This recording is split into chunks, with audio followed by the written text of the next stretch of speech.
ආයිබෝවන්. අද අපි වටිනා මාතෘකාවක් කතා කරන්න යන්නේ. ඔබේ නිදන කාමරය පිළිබඳව. ඇයි මේක එච්චර වැදගත් වෙන්නේ? ඔබ තුළ තියෙන මානසික අසහනය, එහෙම නැත්නම් දරු සම්පත් වල ප්‍රමාදය, අමුසෙමි සම්බන්ධතාවල දුර්වල බව, නිදන කාමරයේ තියෙන ගැටලු නිසා ඇති වෙන්න පුළුවන්. මේක වාස්තු විද්‍යාත්මක තත්ත්වයක්. අපි දන්නවා පෘථිවියේ උත්තර ධ්‍රවය, දක්ෂිණ ධ්‍රවය කියලා තියෙනවා. චුම්බක ශේෂ්ත්‍රයක් ක්‍රියාත්මක වෙනවා. මේ චුම්බක බලය ඔබේ ඉඩම, ඔබේ කාමරය හරහා මේ විදිහටම ක්‍රියාත්මක වෙනවා. අපි හරියට පාවිච්චි කරුවේ නැත්නම් නිදන කාමරය මේ නොයෙකුත් ගැටලු ඇති වෙන්න පුළුවන්. ඍණ ශක්තිය නිසා. ඉතින් ඔබ හිස දාන්නේ කොහටද කියලා බලන්න. ඔබේ හිස දාන්නේ බටහිරට නැත්නම් උතුරට නම් අනිවාර්යයෙන්ම ඔබේ රුධිර සංසරණය පද්ධතියේ ගැටලුවක් ඇති වෙනවා. මේ ගැටලුව නිසා ඔබේ නිරෝගී භාවයට තර්ජනයක් වෙන්න පුළුවන්.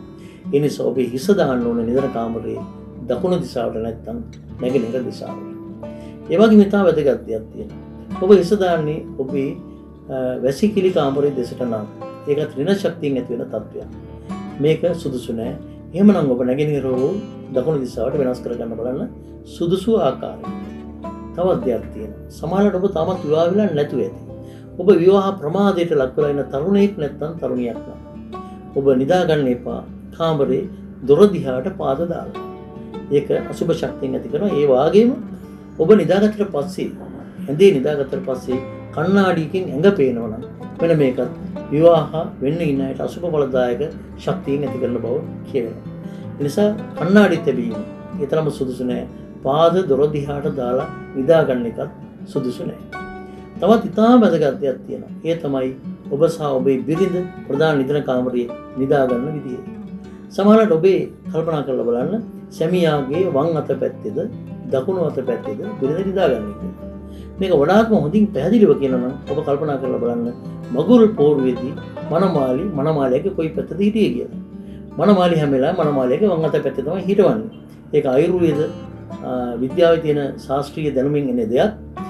ශරීරයේ නාඩි ක්‍රියාකාරීත්වයක් තියෙන එකක්. ඉතින් ඔබ නිදා ගන්නකොට ඔබ සැමියාගේ දකුණු අත පැත්තේ නම් බිරිඳ නිදාගන්නේ ඒ දිනගේ ආදරය, කරුණාව, ආකර්ෂණය නැති වෙන්න හේතු වෙනවා.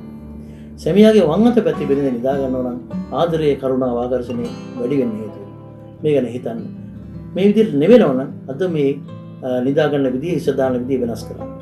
ඒ වගේම ඔබේ කාමරේ ඇඳ යට කුණු කන්දල් තියෙනවා නම්, ලට්ට ලොට්ට තියෙනවා නම්, විශාල සෞඛ්‍ය ප්‍රශ්න, මානසික අසහන ඇති වෙන එකත් හේතු වෙනවා.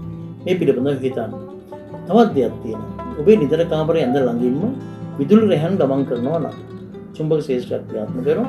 ඒකත් එක්කලා ශරීරයේ නිරෝගී භාවයට තර්ජනයක් ඇති වෙනවා.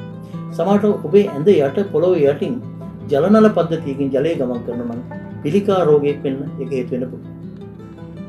ඉතින් මේ පිළිබඳව හිතලා මේවා නිවැරදි කරගන්න, නිදන කාමරයේ නිසිලස සකස් කරගන්න, දවසේ වැඩි වේලාවක් නිශ්චලව ශරීරයේ පවතින්නේ ඔබ නිදා ගන්න යහන මතයි.